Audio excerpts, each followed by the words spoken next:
నమస్కారం, ఘంటారావానికి స్వాగతం. ముందుగా ప్రధాన అంశాలు. 41A నోటీసులు ఇచ్చి మోహిత్ రెడ్డిని వదిలేసిన పోలీసులు, విదేశాలకు వెళ్లకూడదని షరతులు.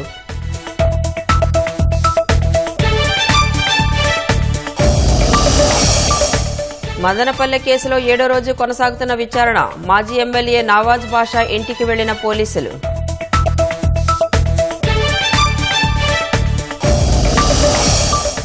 నవంబర్ నుంచి పోలవరం పనులు ప్రారంభమయ్యే అవకాశం, కొత్త డయాఫ్రామ్ వాల్కు అనుమతి ఇవ్వాలని పాటిల్కు సీఎం వినతి.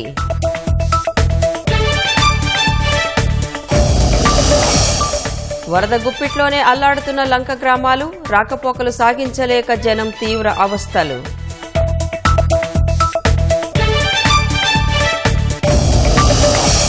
పలు రాష్ట్రాలకు కొత్త గవర్నర్ల నియామకం, తెలంగాణకు జిష్ణుదేవ్ వర్మ, మహారాష్ట్రకు సిపి రాధాకృష్ణన్.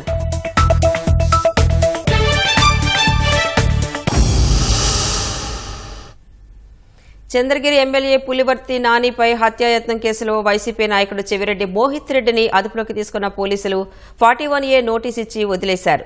దుబాయ్కి వెళుతుండగా బెంగళూరు విమానాశ్రయంలో మోహిత్ రెడ్డిని అదుపులోకి తీసుకున్న పోలీసులు తిరుపతి ఎస్వీయు పోలీస్ స్టేషన్కు తరలించారు.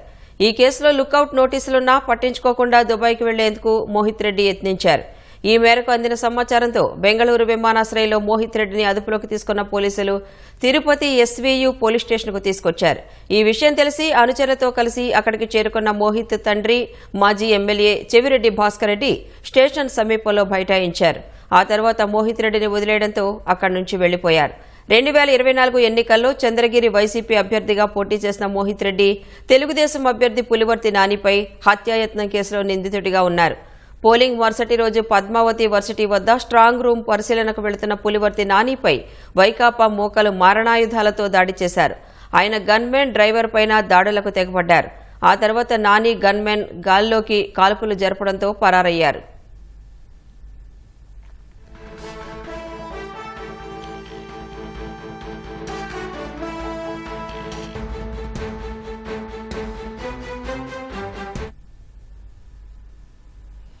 మదనపల్లె ఫైళ్ల దగ్ధం కేసులో 7వ రోజు విచారణ కొనసాగుతోంది. మరిన్ని వివరాలు మా ప్రతినిధి నారాయణప్ప అడిగి తెలుసుకుందాం. నారాయణప్ప, ఫైళ్ల దగ్ధం కేసు విచారణలో పురోగతి ఏంటి?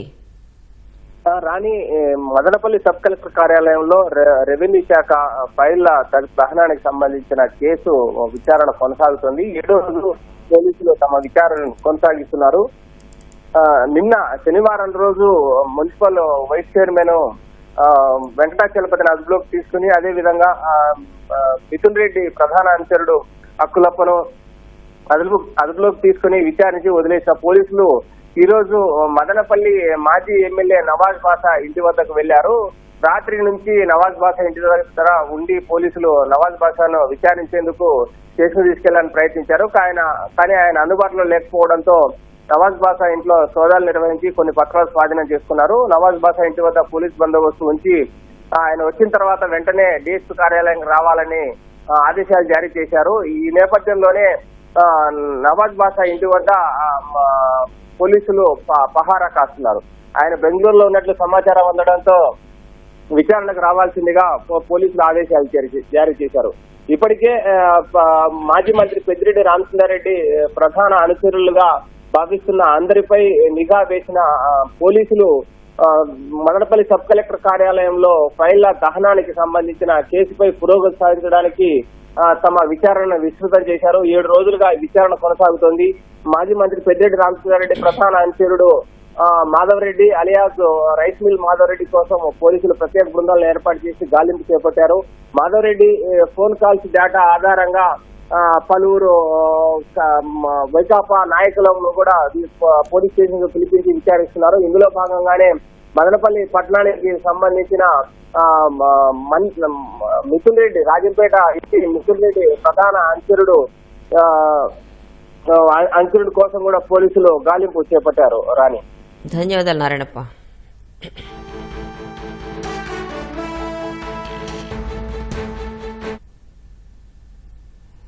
దేశంలో సంపూర్ణ పేదరిక నిర్మూలన కోసం ప్రభుత్వ, ప్రైవేటు, ప్రజా భాగస్వామ్య విధానాన్ని దేశవ్యాప్తంగా అమలు చేయాలని సీఎం చంద్రబాబు ప్రతిపాదించారు. నదుల అనుసంధానాన్ని యుద్ధ ప్రాతిపదికన చేపట్టాలని, తయారీ రంగ హబ్గా దేశాన్ని తీర్చిదిద్దాలని సూచించారు. అధిక జనాభాను బలంగా మార్చుకోవాలన్నారు. నీతి ఆయోగ్ పాలక మండలి సమావేశంలో పాల్గొన్న చంద్రబాబు వివిధ అంశాలపై ప్రతిపాదనలు చేశారు. భారత్ ఆర్థికంగా 3వ స్థానానికి చేరుకోవడం ఖాయమైనందున 2047 నాటికి 2 లేదా 1వ స్థానానికి ఎదిగేలా ముందుకు వెళ్లాలని చంద్రబాబు ఆకాంక్షించారు. వికసిత్ భారత్ 2047 లక్ష్య సాధనకు అవసరమైన రోడ్ మ్యాప్ తయారీ కోసం ప్రధాని నరేంద్ర మోదీ అధ్యక్షతన శనివారం జరిగిన నీతి ఆయోగ్ పాలక మండలి సమావేశంలో చంద్రబాబు ఏపీ తరపున తన వాణి వినిపించారు. ప్రభుత్వ, ప్రైవేటు భాగస్వామ్య విధానంతో దేశం ఎలా లబ్ధి పొందిందో అందరూ చూశారని, ఇప్పుడు ప్రజలను భాగస్వాములను చేయాలంటూ సీఎం చంద్రబాబు P4 విధానాన్ని నీతి ఆయోగ్ పాలక మండలి ఎదుట ఉంచారు. ఈ విధానంతో పేదరిక నిర్మూలన సాధ్యమవుతుందన్నారు.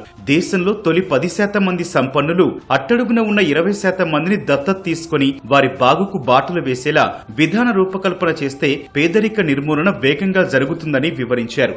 ఏపీలో తాము ఈ విధానాన్ని అమల్లోకి తెస్తామని చంద్రబాబు ప్రకటించారు.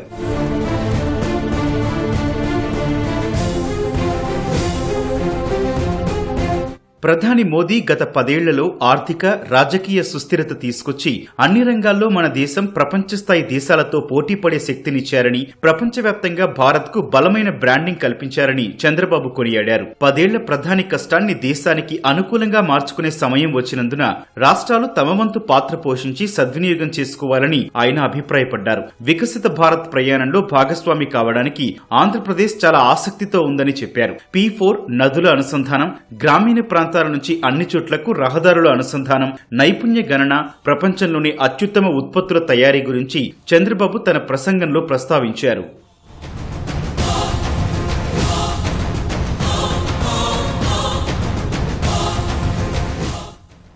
రైతుల ఆదాయాన్ని పెంచి వ్యవసాయాన్ని లాభసాటిగా మార్చడానికి వీలుగా నదుల అనుసంధానం చేయాలని చంద్రబాబు సూచించారు. పట్టిసీమ ద్వారా జరిగిన నదుల అనుసంధాన ఫలితాన్ని ఏపీ రైతులు ఆస్వాదిస్తున్నారన్నారు. గతంలో కేంద్ర ప్రభుత్వం మిషన్ మోడ్లో స్వర్ణ చతుర్భుజి ద్వారా దేశవ్యాప్తంగా రహదారుల అనుసంధానం చేసినట్లుగానే ఇప్పుడు నదుల అనుసంధానానికి ప్రత్యేక ప్రాధాన్యం ఇవ్వాలన్నారు. ఇందుకోసం జాతీయ స్థాయి రోడ్ మ్యాప్ రూపొందించాలని చెప్పారు. జలాల పరంగా భవిష్యత్తులో ఎదుర్కొనే సమస్యలను పరిష్కరించవచ్చన్నారు. గ్రామ స్థాయి నుంచి రాష్ట్ర స్థాయి వరకు పోర్టులు, ఎయిర్పోర్టులు, రైల్వే స్టేషన్లకు రహదారుని అనుసంధానం చేయాలని చంద్రబాబు సూచించారు.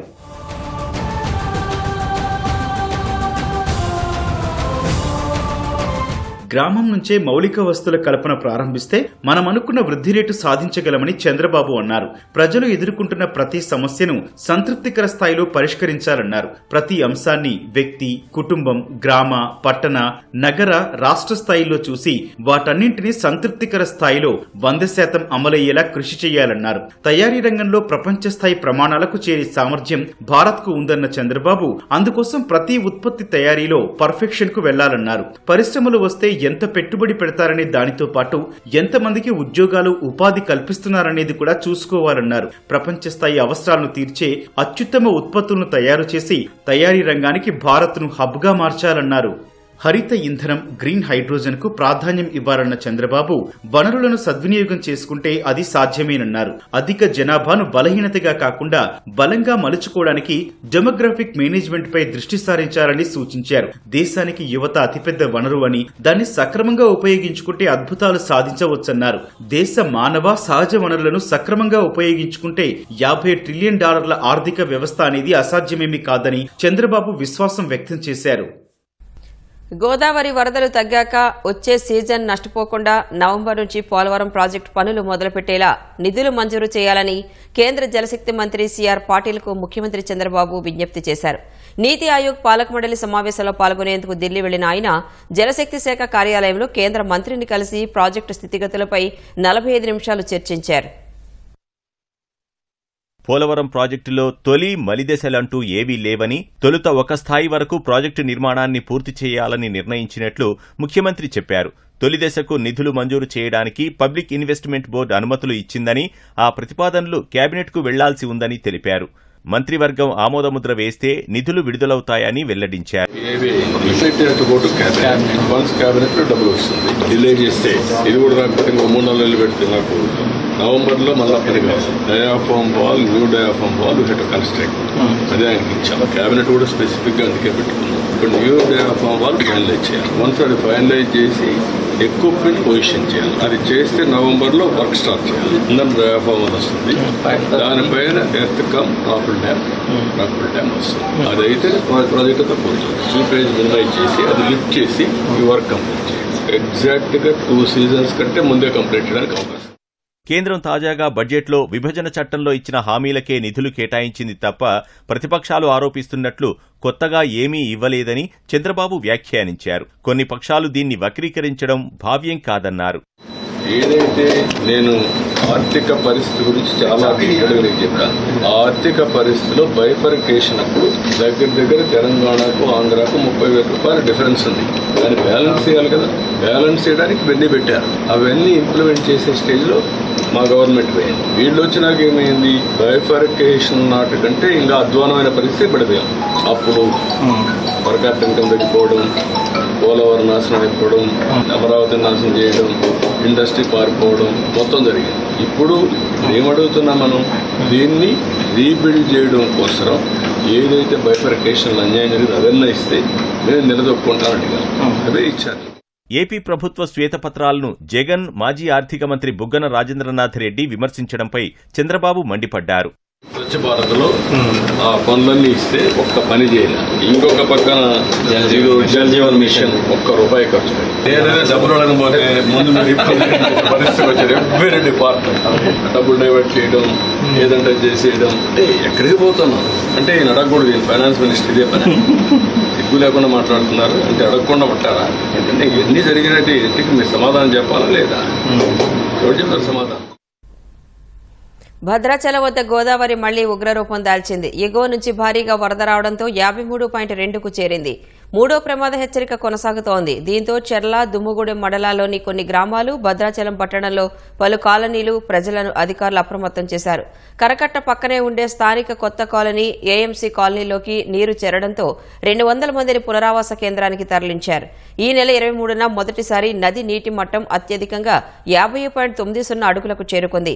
24 నుంచి క్రమంగా తగ్గింది. మహారాష్ట్ర, ఛత్తీస్గఢ్ రాష్ట్రాల్లో భారీ వర్షాలు కురుస్తుండటంతో మళ్లీ నదిలో ప్రవాహం పెరిగింది. భద్రాచలం నుంచి దుమ్ముగూడెం వెళ్లే ప్రధాన రహదారిపై వరద చేరడంతో రాకపోకలు నిలిచిపోయాయి. విజయవాడ జగల్దూర్ జాతీయ రహదారిలో స్థానిక శిశు మందిర్ వద్ద రోడ్డుపై అడ్డుగా కట్టను నిర్మించడంతో భద్రాచలం నుంచి ఆంధ్రప్రదేశ్, ఛత్తీస్గఢ్, ఒడిశాలకు వెళ్లే దారి మూతపడింది.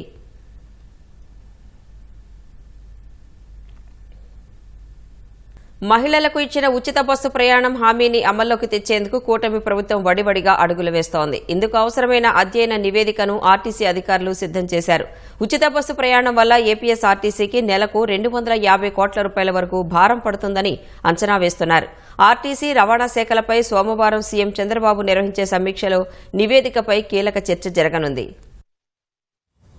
మహిళలకు ఉచిత బస్సు పథకం అమలు చేస్తున్న తెలంగాణ, కర్ణాటక రాష్ట్రాలకు వెళ్లిన అధికారులు అక్కడ ఏ బస్సుల్లో ఉచిత సదుపాయం కల్పిస్తున్నారు, ప్రభుత్వం నుంచి రియంబర్స్మెంట్ ఎలా అనే విషయాలపై అధ్యయనం చేశారు. ఏపీఎస్ఆర్టీసీలో నిత్యం సగటున 36 నుంచి 37 లక్షల మంది ప్రయాణిస్తున్నారని, ఇందులో 40% మంది అంటే 15 లక్షల వరకు మహిళలు ఉంటున్నారని నివేదికలో పేర్కొన్నారు. వీరికి ఉచిత ప్రయాణం అమలు చేయాల్సి ఉంటుందన్నారు. తెలంగాణ గ్రామీణ ప్రాంతాల్లోని పల్లె వెలుగు, అల్ట్రా పల్లె వెలుగు, ఎక్స్ప్రెస్ బస్సులు, హైదరాబాద్ నగరంలో తిరిగే సిటీ ఆర్డినరీ, మెట్రో ఎక్స్ప్రెస్ల్లోనూ ఉచిత ప్రయాణం అమలు చేస్తున్నారని అధికారులు తెలిపారు. కర్ణాటకలోను గ్రామీణ ప్రాంతాల్లో ఎక్స్ప్రెస్ సర్వీసుల్లో, బెంగళూరులోని సిటీ సర్వీసుల్లో ఉచితంగా ప్రయాణించే విధానం అమలు చేస్తున్నారన్నారు. తమిళనాడులో చెన్నై, కోయంబత్తూరు నగరాల్లోని సిటీ సర్వీసుల్లో మాత్రమే మహిళలకు ఉచిత ప్రయాణ సదుపాయం కల్పించినట్లు గుర్తించామన్నారు.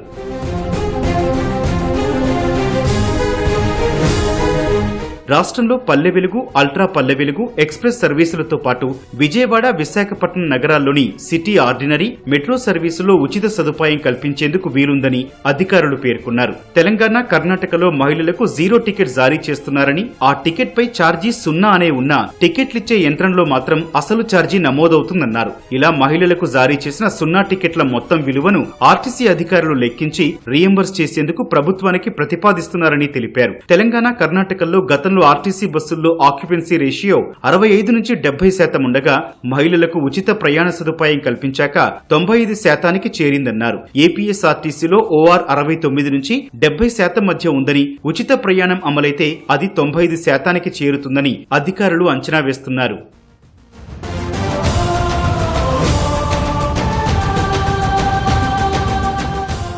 తెలంగాణ, కర్ణాటకల విధానాన్ని ఏపీలో అమలు చేస్తే ఏపీఎస్ఆర్టీసీకి నెలకు 250 కోట్ల రూపాయల వరకు భారం పడుతుందని అంచనా వేస్తున్నారు. టికెట్ల రూపంలో వచ్చే రాబడి, స్టూడెంట్, సీజనల్ పాసులు వంటి రూపంలో ప్రతి నెల ఆర్టీసీకి రాబడి తగ్గుతుంది. ఆర్టీసీకి టికెట్ల ద్వారా నెలకు సగటున 500 కోట్లు వస్తుండగా ఇందులో 220 కోట్ల వరకు డీజిల్కే ఖర్చు అవుతోంది. ఆర్టీసీ ఉద్యోగుల జీతాలను ప్రభుత్వం చెల్లిస్తున్నందున రాబడిలో నెలకు సగటున 125 కోట్లు ప్రభుత్వానికి చెల్లిస్తున్నారు. మహిళలకు ఉచిత ప్రయాణం అమలు చేస్తే ప్రభుత్వం ఆర్టీసీ నుంచి ప్రతి నెల 25% సొమ్ము తీసుకోకుండా వదులుకోవాలి. మరో 125 కోట్ల వరకు ఆర్టీసీకే ప్రభుత్వం రియంబర్స్ చేయాల్సి ఉంటుంది.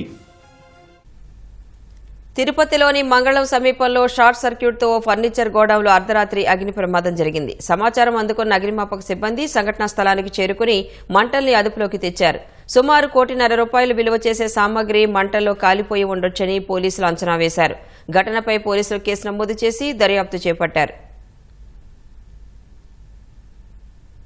పలు రాష్ట్రాలకు గవర్నర్లను నియమిస్తూ రాష్ట్రపతి ద్రౌపది ముర్ము శనివారం రాత్రి ఉత్తర్వులు జారీ చేశారు. తెలంగాణ గవర్నర్గా త్రిపుర మాజీ ఉప ముఖ్యమంత్రి జిష్ణుదేవ్ వర్మ నియమితులయ్యారు. జార్ఖండ్ గవర్నర్గాను, తెలంగాణ, పుదుచ్చేరిలకు ఇన్ఛార్జిగాను సేవలందిస్తున్న సిపి రాధాకృష్ణన్ మహారాష్ట్ర గవర్నర్గా బదిలీ అయ్యారు. ఛత్తీస్గఢ్ గవర్నర్గా రామేన్ డెకా నియమితులయ్యారు. కేంద్ర మాజీ మంత్రి సంతోష్ కుమార్ గాంగ్వార్ జార్ఖండ్ గవర్నర్ అయ్యారు. కర్ణాటకకు చెందిన సిహెచ్ విజయశంకర్ మేఘాలయ గవర్నర్గా నియమితులయ్యారు. ఓం ప్రకాష్ మాథూర్ను సిక్కిం గవర్నర్గా నియమించారు. హరిబాబు కిషన్ రావు రాజస్థాన్ గవర్నర్గా నియమితులయ్యారు. పుదుచ్చేరి లెఫ్టినెంట్ గవర్నర్గా కె కైలాసనాథన్ను రాష్ట్రపతి నియమించారు. అస్సోం గవర్నర్గా ఉన్న గులాబ్ చంద్ కటారియా పంజాబ్ గవర్నర్గాను, చండీగఢ్ అడ్మినిస్ట్రేటర్గాను బదిలీ అయ్యారు. అస్సోం గవర్నర్గా లక్ష్మణ్ ప్రసాద్ ఆచార్య నియమితులయ్యారు. ఆయనకు అదనంగా మణిపూర్ బాధ్యతలు అప్పగించారు. ప్రకృతి అందాలంటే మనకు పచ్చని అడవులు, జలపాతాలు, పర్వతాలు, సెలయేళ్లు, సముద్ర తీరాలే గుర్తుకొస్తాయి. మరి ఎడారులంటే ఏం గుర్తొస్తాయి? భానుడి భగభగలు, చుక్క నీరు కనిపించని పరిస్థితులు, అడుగు తీసి అడుగు వేయలేనటువంటి ఇసుక మేటలు. ఇంతే కదా?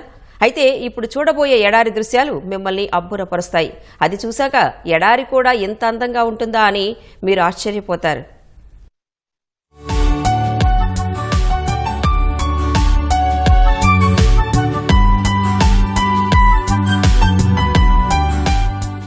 ఇక్కడ కనిపిస్తున్న ఈ ఎడారి పేరు బడైన్ జరన్.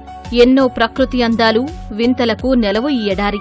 ఇసుక మేటలు, రంగురంగుల నీటి కొలనులకు ప్రసిద్ధిగాంచిన ఈ ఎడారి పొరుగున ఉన్న చైనాలో ఉంది. వాయువ్య చైనాలోని అత్యంత శుష్కమండల ప్రాంతంలో బడైన్ జరన్ 3వ అతిపెద్ద ఎడారి. కదిలే 2వ అతిపెద్ద ఎడారిగా కూడా పేరుగాంచింది. కదిలే ఎడారులంటే గాలులకు ఇసుక క్రమంగా ఇతర ప్రాంతాలకు విస్తరించటం అన్నమాట.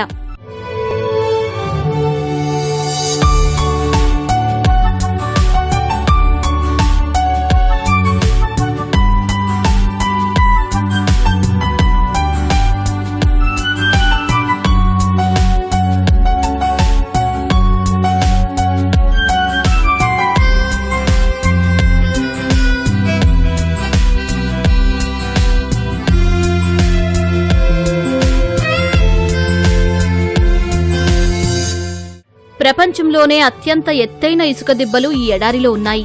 అందులో ఒకటి ఏకంగా 1600 అడుగుల ఎత్తులో ఉంది. సింగింగ్ డ్యూన్స్ అంటే గాలికి ఇసుక కిందకు వచ్చినప్పుడు ఏర్పడే ధ్వని. సంగీతాన్ని పోలి ఉండటం ఈ ఎడారికి ఉన్న మరో ప్రత్యేకత. కఠిన వాతావరణాన్ని తట్టుకునే అరుదైన వృక్ష జంతుజలాలకు ప్రసిద్ధి చెందిన ఈ ఎడారిలో బాక్ట్రియన్ ఒంటెలు, చిరుతలు కనిపిస్తుంటాయి. ఇక్కడి మంచినీటి సరస్సులు గులాబీ, ఎరుపు వర్ణాల్లో దర్శనమిస్తూ పర్యాటకులకు సరికొత్త అనుభూతి పంచుతున్నాయి. ఇక్కడ శీతాకాలంలో అత్యల్పంగా -30 డిగ్రీలు, వేసవిలో అత్యధికంగా 50 డిగ్రీల ఉష్ణోగ్రతలు నమోదవుతాయి.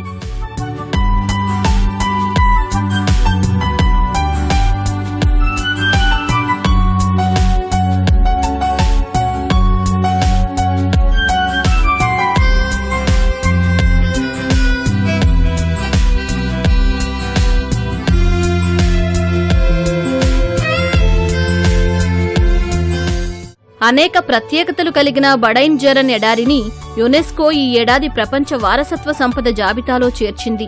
ఢిల్లీలో జరిగిన యునెస్కో వరల్డ్ హెరిటేజ్ కమిటీ 46వ సమావేశంలో ఈ మేరకు నిర్ణయం తీసుకుంది. భారీ వర్షం కారణంగా సెంట్రల్ ఢిల్లీలోని ఓల్డ్ రాజేందర్ నగర్ ప్రాంతంలో విషాదకర ఘటన జరిగింది. సివిల్ సర్వీస్ కోచింగ్ సెంటర్ భవనం బేస్మెంట్లోకి భారీగా వరద నీరు చేరి 3 అభ్యర్థులు ప్రాణాలు కోల్పోయారు. 2 మహిళా అభ్యర్థులు, 1 యువకుడి మృతదేహాన్ని ఢిల్లీ అగ్నిమాపక శాఖ బృందం, ఎన్డీఆర్ఎఫ్ సిబ్బంది పోలీసులతో కలిసి వెలికి తీశారు. తాము ఘటనాస్థలికి వెళ్లేసరికే భవనం బేస్మెంట్ మొత్తం నీటితో నిండిపోయిందని అధికారులు తెలిపారు. నీటిని బయటకు పంపి సహాయక చర్యలు చేపట్టారు. ఈ ఘటనపై విచారణ చేపట్టి 24 గంటల్లోగా నివేదిక సమర్పించాలని ఢిల్లీ రెవెన్యూ మంత్రి అతిషి ప్రభుత్వ ప్రధాన కార్యదర్శి నరేష్ కుమార్ కు ఆదేశించారు. ఘటన ఎలా జరిగిందో తెలుసుకునేందుకు మెజిస్ట్రియల్ విచారణకు ఆదేశించామని ఎక్స్ వేదికగా తెలిపారు.